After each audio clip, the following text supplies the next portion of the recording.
उनके दुख से जिन डरो, दुख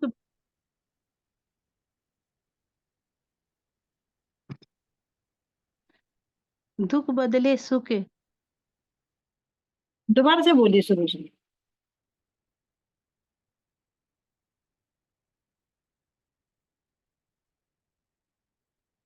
अनम्यूट करो।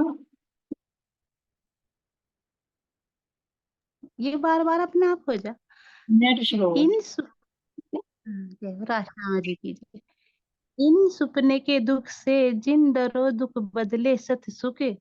अपने मासूम को नेहरा ताको, देगो बनाए के दुख।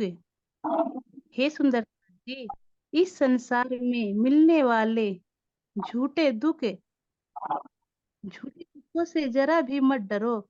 इन दुखों का अनुभव होने पर ही हृदय में विरह का रस प्रवाहित होगा, जिससे अपने प्राण वल्लभ का प्रेम भी मिलेगा तथा परम धाम के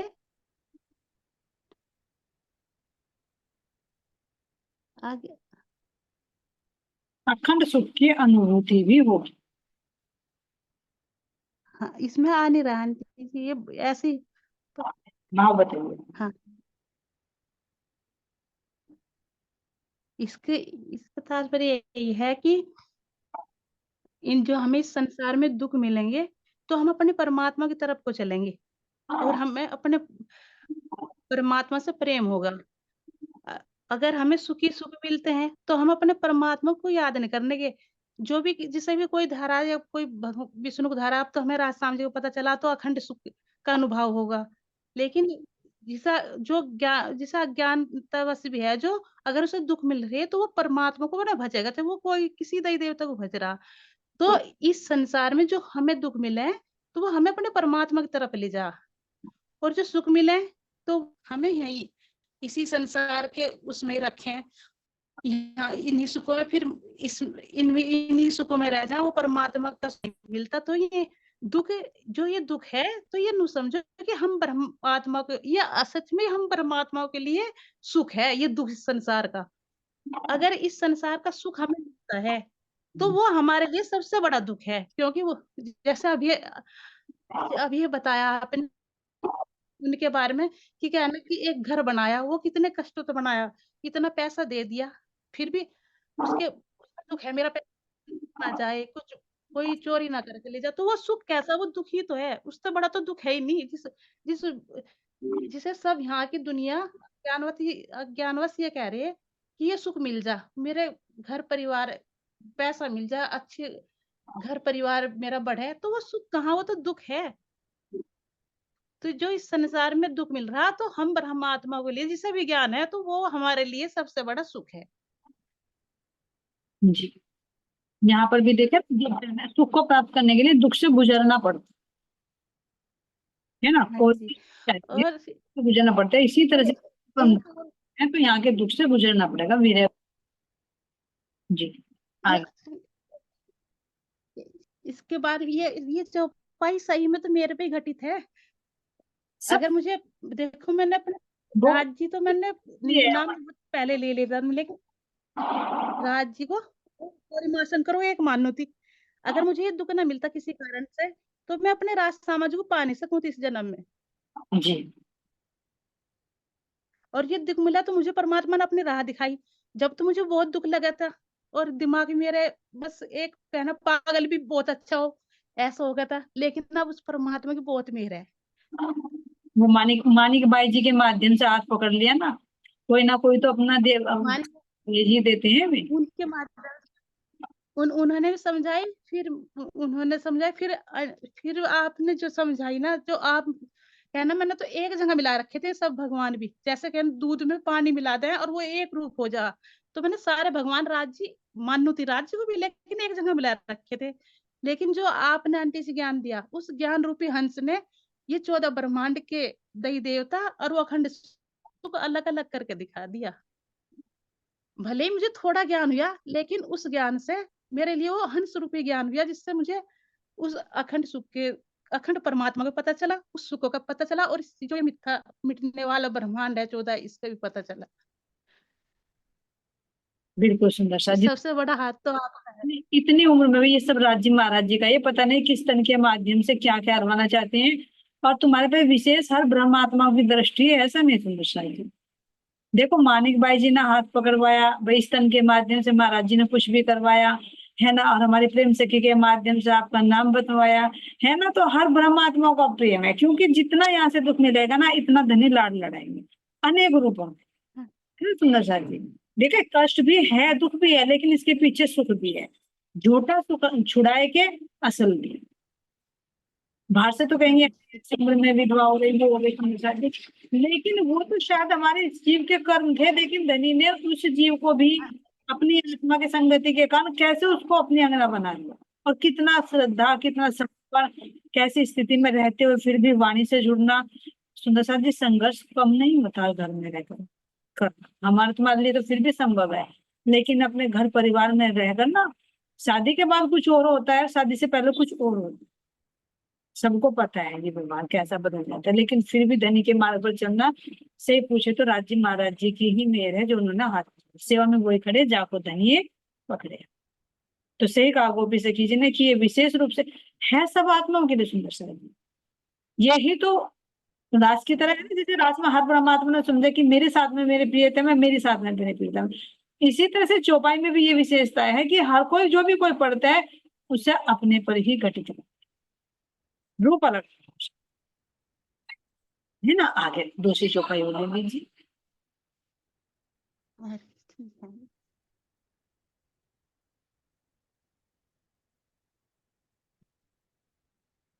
दिखाई दे रही है? अनम्यूट करिए, शायद नेट स्लो है।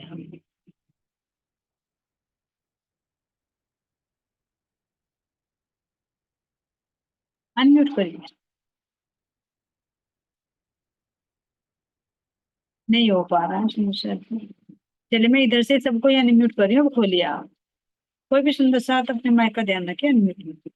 गोपी सखी भैया आप अनम्यूट करिए। प्रणाम जी, अपना आप हो जा। नेट स्लो होता है ना, तब हो जाता है। तासुक को कहा कीजे जो खिलावे धर्म राय, मैं वह सुख मांगू पीयूष से पीयूषो पल पल रंग चढ़ाए। माया के यह दुख, माया के उन झूठे सुखों से क्या लाभ याद मोह में जिनके मुंह में पड़। पड़ने पर जीव को जन्म मरण के चक्कर में पड़कर धर्मराज के पास जाना पड़ता है। मैं तो अपने प्रीतम से माया का दुख मांगती हूँ, जिससे पल पल मेरे हृदय में विरह और प्रेम का रस बढ़ता रहे। वही है कि अपने परमात्मा से जो ये दुख मिला तो उनका प्रेम तो बढ़ रहा, सुखों से तो प्रेम बढ़ता ही नहीं, और जबकि ये सुख तो बहुत, ये सुखी दुख है। बिल्कुल बिल्कुल। और आप बता दो पर नहीं नहीं, बिल्कुल सही बताया ना। ये जो माया के झूठे सुख है ना, जो इंद्रियों के सुख है, अभी बता, कोई पोस्ट का सुख है, घर का सुख है, बच्चों का सुख है, कैसा भी सुख है, झूठे सुखों से क्या लाभ, क्यों? क्योंकि आखिर में ये सब छूटने वाले क्षणिक है। अपने शरीर का सुख देखो, कितने दिन का सुख है, कौन सा अंग कब डैमेज हो जाए। और जिसके मोह में पड़ने पर जीव जन्म मरण के चक्कर में पड़कर धर्मराज के पास जाना पड़ता है। फिर 84 लाख योनियां तैयार है, फिर दुखी दुखों की सीढ़ियां चलती रहेंगी। तो फिर क्या फायदा है ऐसे सुखों का? ये ध्यान देना सुंदर सा जी। और कह रहे हैं जन्म मरण के चक्कर, धर्मराज मैं तो अपने प्रियतम से माया का दुख मांगती हूँ, ये माया मुझे दुख दे। ध्यान देना सुंदर सा जी, प्रकरण कितना अच्छा चल रहा है। लोग बाग जो भक्ति करते हैं, मंदिरों में जाते हैं, सत्संग लेते हैं, इसलिए लेते हैं कि हमें दुख से छुटकारा मिले। और यहाँ ब्रह्मात्मा कह रही कि हम दुख मांगे, स्टेटस पे लगा रखा है ना। दुख, सब सुख मांगते हैं, लेकिन जो आत्मा होती है, जागरूक होती है, वो दुख मांगती है। क्यों मांगती है? क्योंकि इस दुख से परमात्मा के प्रति विरह आता है, परमात्मा का फिर प्रेम का स्पंदन होता है, उससे परमात्मा दुख से क्यों मिले, सुखे ना मिलिए। तो ये सुंदर साथ जी ऐसा नहीं जो कहते कि भक्ति के मार्ग पर चल रहे हैं भाई इनको दुख क्यों मिल रही है, ये दुख परमात्मा का प्रसाद है। जितना यहाँ से दुख मिलेगा, इतना हम परमात्मा की तरफ को चलेंगे, और जितना यहाँ के हमें सुख मिलेंगे इतने हम परमात्मा से दूर होते चले जाएंगे। तो फिर बेनिफिट किस में? दुख।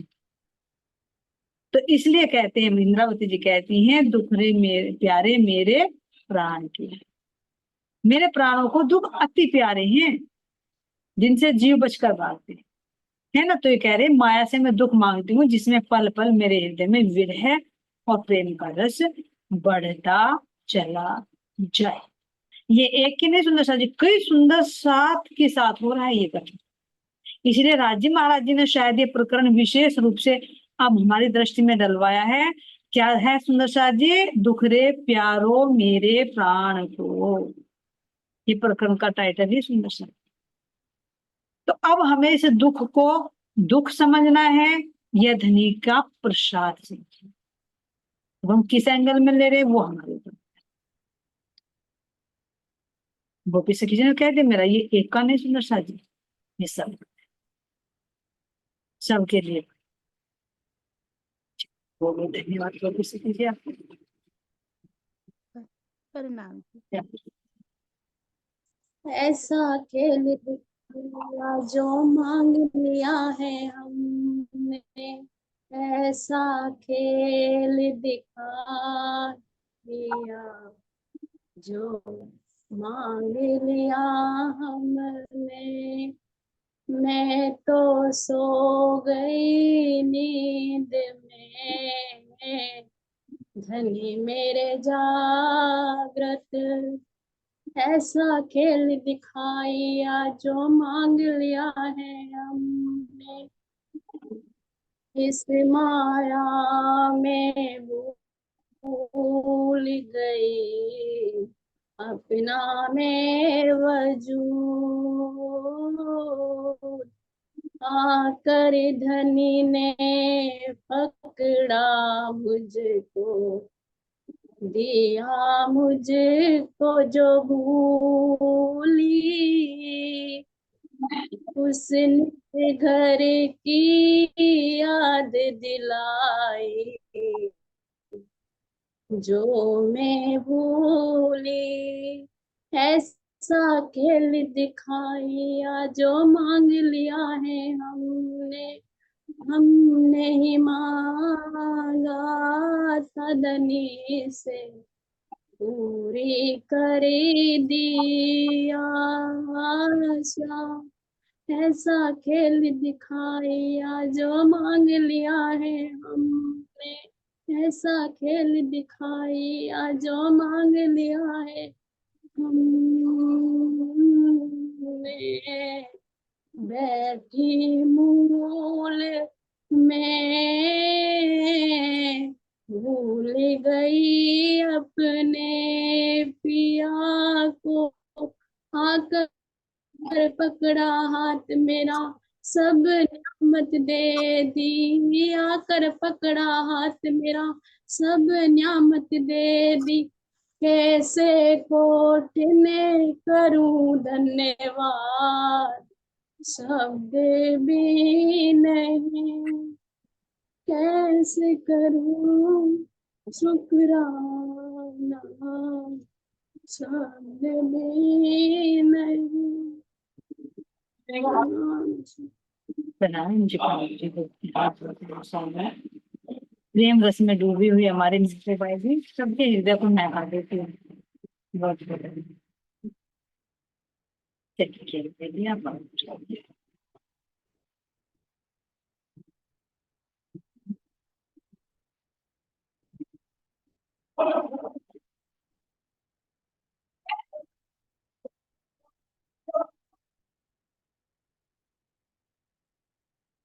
अनम्यूट करिए। प्रणाम जी। प्रणाम जी।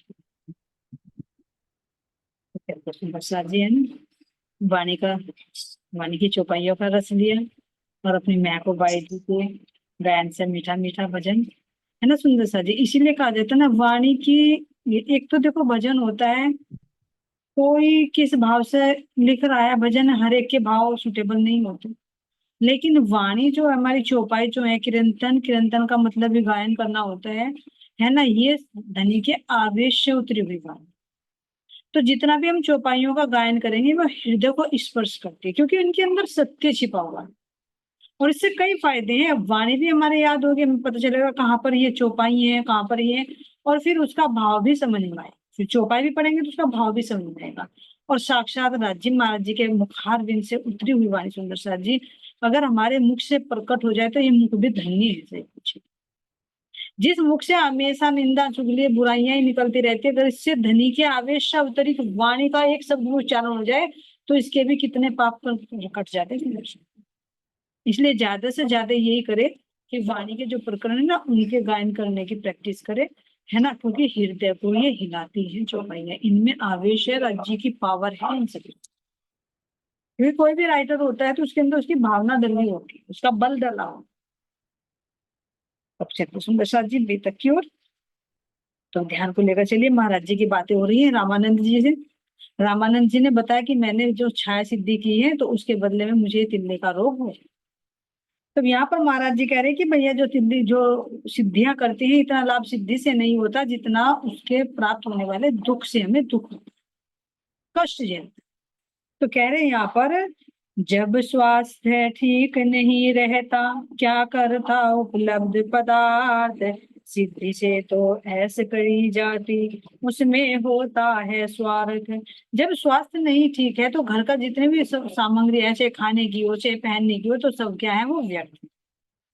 सिद्धि से तो ऐस करी जाती है। आगे ना महाराज जी कह इसमें तो सिद्धियों से ऐस की जाती है, लोगों के दुख दूर करो, खूब धन बटोरो, खूब जय जयकार करो, खूब अपने गाड़ियों में घूमो, बहुत सम्मान मिलेगा। सिद्धियों से तो ये प्रभाव होता है सुंदर साथ जी। सिद्धियों के सामने तो सारा संसार नतमस्तक होता है, और जो असल ज्ञान है, जो असली सिद्धि है, उससे लोग दूर भागे। असल सिद्धि कौन सी? अपने परमात्मा को प्राप्त कर, जो सबसे बड़ा सिद्ध है। और क्या कह रहे हैं, उसमें होता है स्वार्थ। सिद्धियों में तो स्वार्थ होता है, बिना स्वार्थ के नहीं कोई भी सिद्धि करता सुंदर साथ जी। पहले स्वार्थ होता है, जैसे यहाँ पर होता है कि मंदिर में जा रहे भोग लेकर, तो उसमें भी स्वार्थ होता है। बिना वजह के तो कोई विरला ही जाता है, कोई जिज्ञासु ही जाता है, नहीं तो अधिकतर क्या होता है, स्वार्थ होता है। अब देखो इसमें भाद्रपद में चल रहा है सुंदर साथ जी, हर वीर का चल रहा है, कितना है ना, कितना चल रहा है, सब लोग जा रहे हैं। लेकिन अभी हमारा जो बेटा है वो क्या करता है, ड्राइविंग करता है, उसकी बुक जो होती है तो क्या कह रहा है कि कोई भी ऐसा नहीं है कि जो निस्वार्थ जा रहा हो। किसी ने शादी बोल रखी है, किसी ने बेटे के वो मन्नत मांग रखी है, किसी ने कुछ, और खूब भंडारे चल रही है।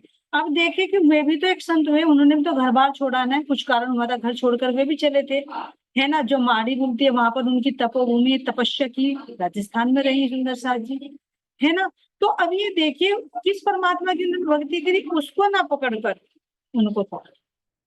जैसे साईं बाबा ने कहा कि सबका मालिक एक है, तो उस एक मालिक को नहीं, हम तो तुम्हें पकड़ कर बैठे, है ना। ऐसा होता सुन, उस एक सत्य परमात्मा का नहीं पता, और सबको परमात्मा कह रहे हैं कि तुम ही पूर्ण ब्रह्म परमात्मा। ये विचार, क्योंकि पहले सुंदर साथ जी हम भी करते थे, भी थोड़ा सा प्रसंग आ रहा है इसलिए बाहर की बात मैं कहना चाहूंगी, लेकिन ये अपने से ही संबंधित है। दिमाग में कुछ ना कुछ चलता रहता, तो टाइम मिल गया था तो थोड़ा सा मंदिर में रखी थी सारी आरतियों की किताबें, तो मैं भी देखा, वही पहले तो करते थे, पता नहीं था, लेकिन अब तो कुछ और में चलो देखते हैं। तो मैं बृहस्पति की आरती पढ़ने लगी, भैया ने पूजा करी थी, रोज मैं गई थी तो वाणी उठाने, लेकिन जो भी हुक्म होता है उसमें देखा बृहस्पति क्या है, बृहस्पति ग्रह है जो सारे ग्रहों से बड़ा है, और जो बृहस्पति है उनको देवताओं के गुरु भी माना। तो उनके आरती में है कि बृहस्पति में यानी विष्णु भगवान का पूजन केले की जड़ में किया जाता है, उसमें करे गुड़ और चने से और मुनक्का। अब ये देखे सुंदर सा जी, पीने ही चीजों को धारण करे। उसकी आरती में मतलब क्या था, दूसरी आरती में, तुम पूर्ण ब्रह्म परमात्मा। अब विचार कर, अगर विष्णु भगवान हाल तो अगर यहाँ पर कर रहे हैं ग्रह को ले, तो ग्रह तो 9 ग्रह हैं, बृहस्पति है, जड़ है जैसे पृथ्वी ऐसे ग्रह है, तो वो पूर्ण ब्रह्म परमात्मा कैसे हो गए। फिर अगर चलो उसमें अर्चना कर रहे हैं कि भाई सब में विष्णु भगवान की सत्ता है, अगर ग्रह देखे कुछ भी देखे सब में विष्णु भगवान है, तो उनकी श्रद्धा किसी भी भाव में कर रहे हैं। कहते हैं कि कोई किसी को भी पूज रहा है, वो पूज मुझे ही रहा है, लेकिन प्रत्यक्ष न पूज के परोक्ष में पूज रहा है, क्योंकि हर एक में पर विष्णु भगवान की सत्ता है। तो अगर विष्णु बृहस्पति को भी पूज रहे हैं, देवताओं के गुरु को भी पूज रहे हैं, तो वो विष्णु भगवान को भी पूज रहे हैं, लेकिन डायरेक्टली इनडायरेक्ट। तो अगर विष्णु भगवान को भी पूज रहे हैं तो पूर्ण ब्रह्म परमात्मा पुरुषोत्तम तो वे भी नहीं है। देखिए, लेकिन हम उसको बोलते जा रहे शब्दों पर विचार भी नहीं होती यहाँ की बुद्धि। हमने भी बोला था, लेकिन अब महाराज जी दिखा रहे हैं कि दोबारा से देखो, उस चीज को देखे। तो मतलब जिसको भी देखे, फिर उसमें कई आरतियों में देखा मैंने, उसमें कह रहे कि विष्णु भगवान की आरती में तुम ही मेरे प्राणपति, किस भी आस करूं मैं, कोई और तो तुम्हारे बिन है ही नहीं मेरा। हर आरती, जितनी भी आरती बोले, तुम ही मेरे हो, मेरा कोई और नहीं है, तुम ही मेरे हो, मेरा। अरे भाई, कितनों के सामने बोलोगे, यानी भगवानों के पागल बना रहे। देखो सुंदर शाह जी, मतलब जो आरती भी लिखी हुई है, किसके द्वारा लिखी गई है, तो उनको अंदर भी पूर्ण विवेक नहीं है कि ये कहाँ तक की है, फिर कहाँ से तुम्हें परमात्मा कौन है, एक उसको उपाधि दे दी कि पूर्णब्रह्म परमात्मा, क्योंकि विष्णु भगवान को ही परमात्मा माना जा रहा। और जबकि वेद कह रही है कि क्षर से परे, गीता भी कह रही है क्षर से परे अक्षर, अक्षर से परे उत्तम पुरुष अक्षरातीत है। तो इन चीजों में देखे तो बाद में क्या हुआ, सिर घूम गया कह रहे तो हम ऐसे ले तो पागल होते, अब दिमाग घूम गया, किसको परमात्मा माने किसको करे। मैंने कहा अच्छा है सतगुरु महाराज जी, बहुत बहुत तेरा शुक्राना, इस जंजाल में हम फंसे हुए थे, तूने आकर हाथ थामा। नहीं तो हम भी यही कह रहे हैं, गुरु जी का अंधेरे में लाठी बजाते जा रहे थे, बजाते रहे थे, ये नहीं पता वो अपने ही सिर पर पड़ रही है। अगर मैं यहाँ पर भी कहूँ कि भाई प्रेम से कीजिए, तू ही मुझे सबसे प्यारी हो, और कोई प्यारा नहीं है ही नहीं। थोड़ी देर में कहूँ भाई नवरंग भाई जी तू मुझे सबसे प्यारी, और कोई है ही नहीं। थोड़ी देर में कहूँ भाई मस्तानी से तू मुझे सबसे प्यारी, और कोई है ही नहीं। तीन चौथे दफा कहना भाई बोले सके मुझे सबसे प्यारी, को तुम भी ये कंफ्यूज हो जाओगे, यार ये हमारा पागल बना रही है, सही बोल रही है। ये विचार कर। लेकिन जो श्रद्धा भाव तो वो एक ही प्रति हो। तो ऐसा सुंदर सा जी हम अज्ञानता में कर रहे थे। तुम हो एक अघोषर, तुम सबके प्राणपति कह रहे हैं, प्राणपति, और अगर हम कहते हैं हमारी पतिव्रता लक्षण भक्ति है, भैया हम क्यों करें। अगर हम कुरान के बारे में कुछ बात बोलते तो रहे, तो मुसलमानों की बात करते हैं, और तुम पीरों पर जाते हो चढ़ाने के लिए, तुम क्या करते हो वहां पर। सोचे भाई, हम तो चलो सत्य की बात कर रहे हैं, और तुम तो ना सैयद को छोड़ते, ना पीर को छोड़ते थे, ना किसी जान बाबा को छोड़ते, जिन्हें कितने पीरों पर तुम मस्जिदों में मनारों पर चंद्र चढ़ाने जाते हो। पूजने में तो कोई एलर्जी नहीं है तुम्हें, और जो ज्ञान की बात करे, अरे ये तो मुसलमानों की बात करते, तो कुरान की। ये बुद्धि कितनी भ्रमित है विचार। सत्य से किनारा है, और कर्म कांड में तुम्हें फंसना है। तो ये देखे सुंदर शाह जी, अभी और जो महाराज जी दिखाएंगे, पता नहीं क्या क्या दिखाएंगे, तो बहुत कुछ निकलते ये देखे। तो ये अज्ञानता सतगुरु ने हटाई, तो क्या शुक्राना करें उनको। है क्या कोई शब्द, नहीं तो इस जंजाल से सुंदर साथ जी कोई निकल नहीं सकता। जैसे अभी गोपी से कीजिए ने कहा ना कि सब एक जगह कर रखे थे, सबको परमात्मा, वो क्यों, क्योंकि आरतियों में भी है, कथाओं में भी है, सब कुछ में लिखा हुआ है। जिसका भी तुम ग्रंथ उठाओगे उसमें उसको परमात्मा घोषित कर दिया। यहाँ की सबपन की बुद्धि किसको परमात्मा माने, और वो सबको मानती जा रही, सबको मानती जा रही है, सबका करती जा रही, कोई नाराज ना हो जाए। लेकिन कह रहे हैं कि जो एक को बजता है, मूल को बजता है, वो पूरा पेड़ हरा भरा रहे। एक साधे सब सदे, सब साधे सब जाए, और माली सींचे मूल को फूले फले अखाए। जब तुम एक परमात्मा को भजोगे जो सबकी जड़ है, तो उसमें से निकलने वाली डालियां, उनका तना, तना कौन सुंदर सा अक्षर ब्रह्म, उससे निकलने वाली शाखाएं, फिर डालियां, फिर पत्ते, जो उल्टा वृक्ष बताया सुंदर साथी है ना।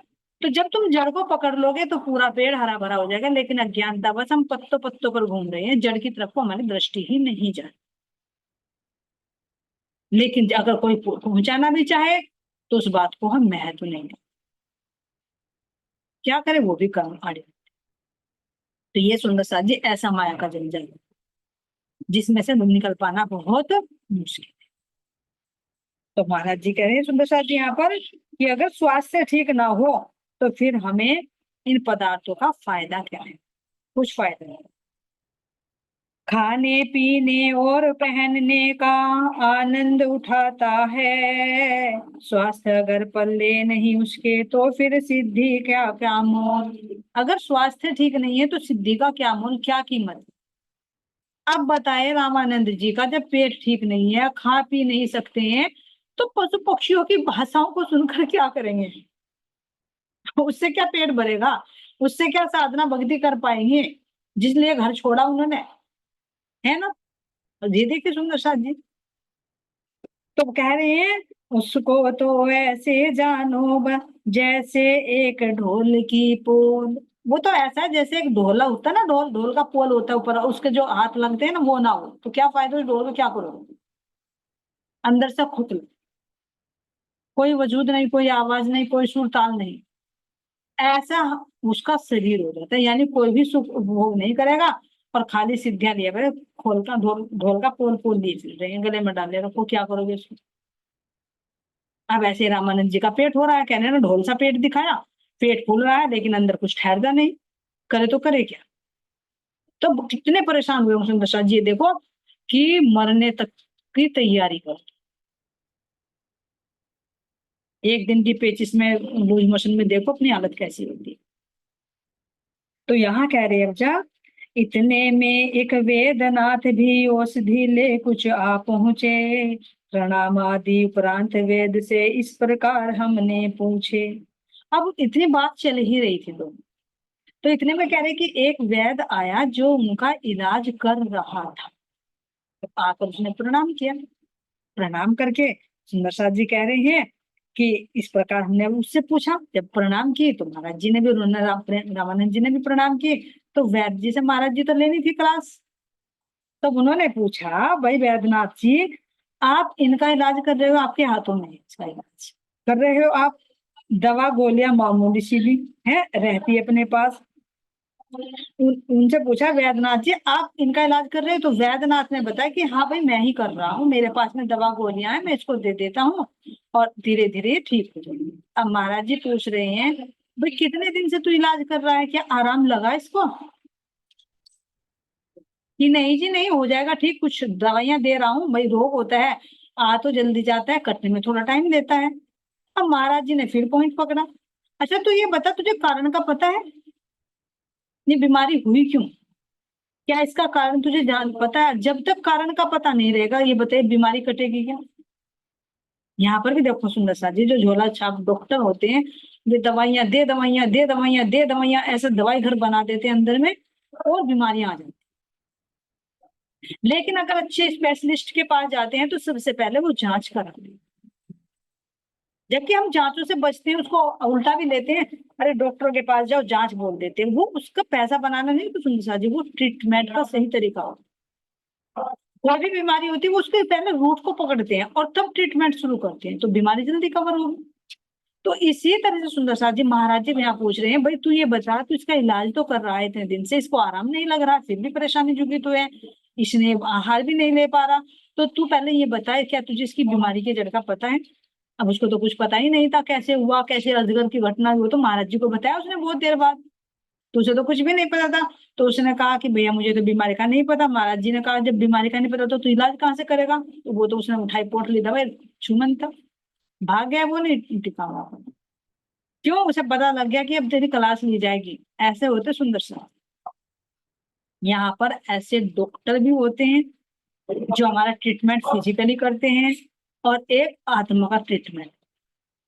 जो हमें ये रोग लगा हुआ है जन्म मरण का, जब इसकी बीमारी का ही, इसकी रूट का ही नहीं पता होगा तो इलाज कौन करेगा? और हम किसी के गुरु बना लेते हैं, किसी के पास चले जाकर माथा टेकना शुरू कर देते हैं, भाई मेरे दुख दूर करे, मेरे दुख दूर करे। ये सोचे सुंदर सा, लेकिन दुखों की जड़ क्या है? एक तो टेम्परेरी, एक परमानेंट। टेम्परेरी कौन सा है? भाई मेरे गृहस्थी में कुछ काम नहीं बन रहा है, मेरे बेटे की शादी नहीं हो रही, मेरे बेटे की नौकरी नहीं लग रही है, मेरी बहू का बच्चा नहीं हो रहा है, मेरा घर नहीं अपना है, किराए पे रह रही हूँ, है ना, मेरे बच्चे की पढ़ाई में मन नहीं लगता, 100 उलझने होती है, बहुत सारी उलझने होती हैं। तो इन दुखों को हम दूर कराने का प्रयास करने के लिए जगह जगह जाते हैं।